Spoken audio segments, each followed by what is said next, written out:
Good morning students. आज हम पढ़ेंगे चैप्टर 12 क्रिया वर्ब।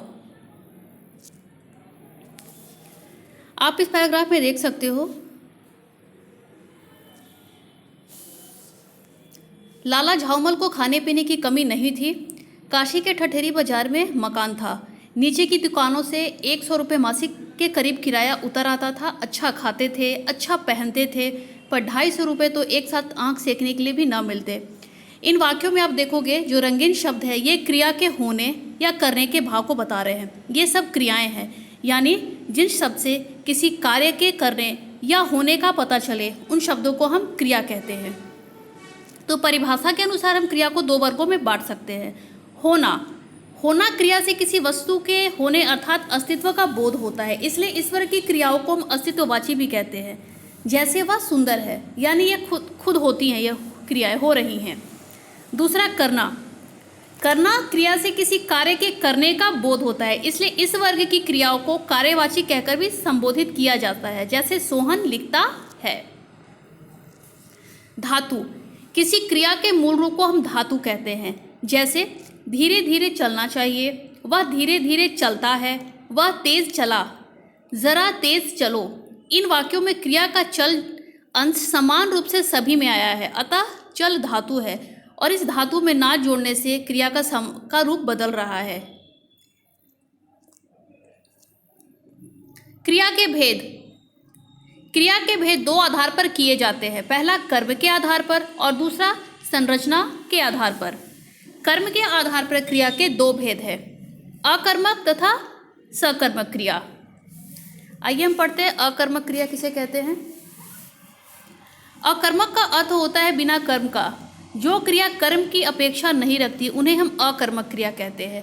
अकर्मक क्रिया में क्रियाओं के व्यापार और फल दोनों कर्ता पे पड़ते हैं और क्रिया से पहले हम किसको, किसे तथा क्या प्रश्न लगाकर यदि हमें उसका उत्तर ना मिले तो यह क्रिया अकर्मक मानी जाती है। सकर्मक क्रिया। नीरज ने पतंग उड़ाई, निहारिका टेनिस खेल रही है। इन वाक्यों में पतंग और टेनिस कर्म है तथा क्रिया का फल पतंग और टेनिस कर्म पर पड़ रहा है, अर्थात क्रिया कर्म के अनुसार बदलती हैं। अतः उड़ाई और खेल रही क्रियाएं सकर्मक है। सकर्मक का अर्थ होता है कर्म के साथ। जिन क्रियाओं में कर्म की अपेक्षा होती है उन्हें हम सकर्मक क्रिया कहते हैं। और क्रिया से पूर्व किसको, किसे तथा क्या लगाकर प्रश्न पूछने से यदि उत्तर मिल जाता है तो क्रिया सकर्मक होती है। जैसे इन वाक्यों में क्या उड़ाया, पतंग, क्या खेल रही है, टेनिस, ये उत्तर मिल जाते हैं तो ये सकर्मक क्रियाएं हैं। सकर्मक क्रिया के 2 भेद होते हैं, एक कर्मक क्रिया, विकर्मक क्रिया। एक कर्मक जिस क्रिया से एक कर्म का बोध होता है उसे हम एक कर्मक क्रिया कहते हैं। जैसे उसने कविता लिखी, गीता ने गीत गाया। इन दोनों ही वाक्यों में कविता और गीत एक एक कर्म है, अतः ये एक कर्मक क्रियाएं हैं। तो वाक्य में आप ध्यान देंगे। दूसरा है द्विकर्मक क्रिया। जिस सकर्मक क्रिया के 2 कर्म होते हैं उसे हम द्विकर्मक क्रिया कहते हैं।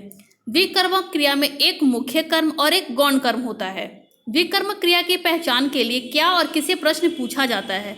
क्या प्रश्न करने पर जो उत्तर मिले वो मुख्य कर्म होता है तथा किसे प्रश्न करने पर जो उत्तर मिले वह गौण कर्म होता है। जैसे मुग्धा ने बकरी को चारा खिलाया, अनुज बिल्ली को दूध पिला रहा है। इन दोनों ही वाक्यों में पहले वाक्य में चारा मुख्य कर्म है, यानी क्या प्रश्न पे जो उत्तर मिले वह मुख्य कर्म, और किसे करने पर जो उत्तर मिले वह गौण कर्म। दूसरे वाक्य में मुख्य कर्म दूध है और बिल्ली गौण कर्म। पहले दोनों ही कर्म प्राणीवाचक है और दूसरे दोनों ही कर्म अप्राणीवाचक है। तो आप ध्यान रखेंगे कि जब किसी वाक्य में 2 कर्म होते हैं तो उनमें जो कर्म प्राणीवाचक होता है वह गौण कर्म होता है और उसके साथ को परसर्ग लगा होता है, तथा जो कर्म अप्राणीवाचक होता है वह प्रधान कर्म होता है और उसके साथ को परसर्ग नहीं लगाया जाता है। द्विकर्मक क्रियाओं में क्या, किसे और किसको प्रश्नों के उत्तर मिलते हैं। जैसे मुग्धा क्या खिला रही है, चारा, किसे खिला रही है, बकरी को। अनुज क्या पिला रहा है, दूध, किसे पिला रहा है, बिल्ली को। इन दोनों ही वाक्यों में 2 कर्मक है, इसलिए इसे यह क्रिया द्विकर्मक है। तो आप ध्यान देंगे कि द्विकर्मक क्रिया में क्या, किसे और किसको प्रश्नों के उत्तर मिलते हैं। आइए आगे हम देखते हैं अपूर्ण क्रिया। इन वाक्यों को आप देखिए, गांधी जी भारत थे, वह है। इन दोनों ही वाक्यों में थे और हैं क्रिया होने पर भी वाक्य का पूरा अर्थ नहीं निकल रहा है। अब इन वाक्यों को आप फिर से पढ़ेंगे। गांधी जी भारत के राष्ट्रपिता थे, वह बुद्धिमान है। तो इन वाक्यों में राष्ट्रपिता और बुद्धिमान शब्दों के प्रयोग से स्पष्टता आ गई है, जिसके कारण इनका अर्थ भी स्पष्ट हो गया था। ये शब्द पूरक हैं। ऐसी क्रियाएं जो पूरा अर्थ नहीं प्रस्तुत कर पाती उन्हें हम अपूर्ण क्रियाएं कहते हैं। पूरक, अपूर्ण क्रिया के अर्थ को पूरा करने के लिए जो शब्द प्रयुक्त किए जाते हैं उन्हें हम पूरक कहते हैं। इन दोनों ही उदाहरणों में आपने देखा होगा कि राष्ट्रपिता और बुद्धिमान शब्द पूरक है। इनके लगने के बाद वाक्य का अर्थ स्पष्ट हो जाता है। आइए हम आगे पढ़ते हैं संरचना की दृष्टि से क्रिया के भेद।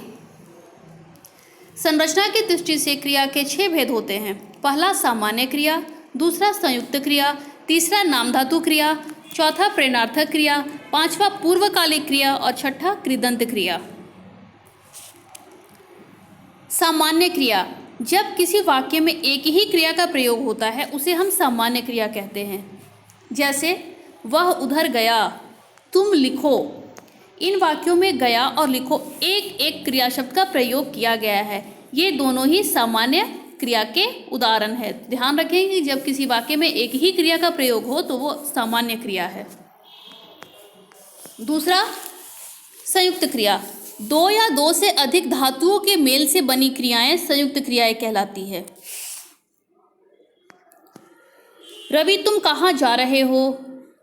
उसने उसे मार डाला। मैं पढ़ना चाहता हूँ। मैंने खाना खा लिया था। इन वाक्यों में आप देखेंगे कि एक से अधिक क्रियाओं का प्रयोग हुआ है।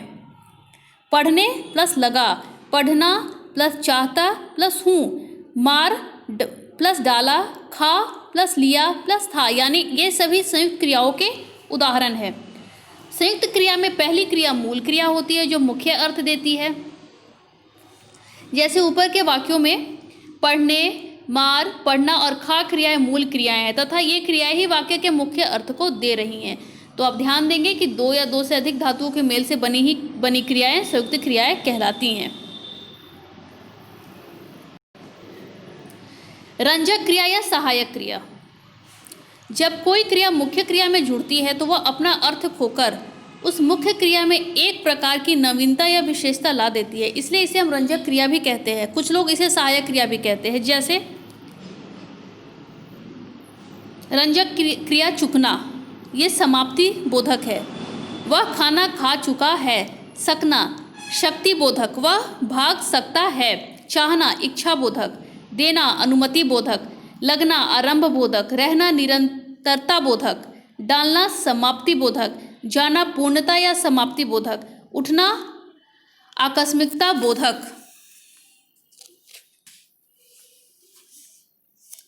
तीसरा है नाम धातु क्रिया। जो क्रियाएं संज्ञा, सर्वनाम, विशेषण आदि से बनती हैं उन्हें हम नाम धातु क्रिया कहते हैं। जैसे बात से बतियाना, शर्म से शर्माना। नाम धातु क्रियाएं 4 प्रकार के शब्दों से बनती है। संज्ञा शब्दों से, सर्वनाम शब्दों से, विशेषण शब्दों से तथा अनुकरणवाची शब्दों से। संज्ञा शब्दों से जैसे रंग से रंगना, झूठ से झुठलाना। सर्वनाम शब्दों से जैसे अपना से अपनाना। विशेषण शब्दों से गर्म से गरमाना, दोहरा से दोहराना। अनुकरणवाची शब्दों से जैसे हिन से हिनहिनाना, थरथराना, गुनगुनाना आदि। तो जो क्रियाएं संज्ञा, सर्वनाम और विशेषण से बनती है, ध्यान रखेंगे, उन्हें हम नाम धातु क्रिया कहते हैं। चौथा है प्रेरणार्थक क्रिया।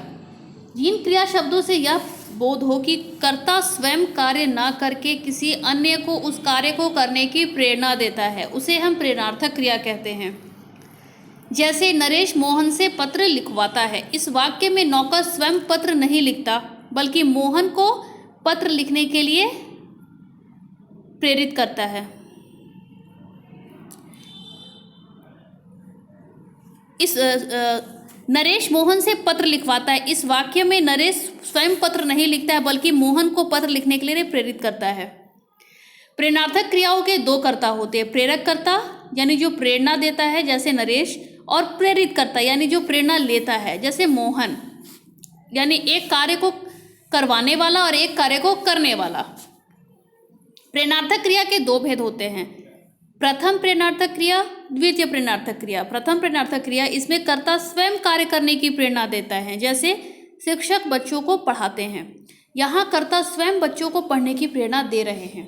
द्वितीय प्रेरणार्थक क्रिया, इसमें कर्ता स्वयं के बजाय किसी अन्य को कार्य करने की प्रेरणा देते हैं, जैसे शिक्षक मयंक से बच्चों को पढ़वाता है, यहाँ शिक्षक स्वयं प्रेरित न करके मयंक को कार्य करने की प्रेरणा दे रहे हैं।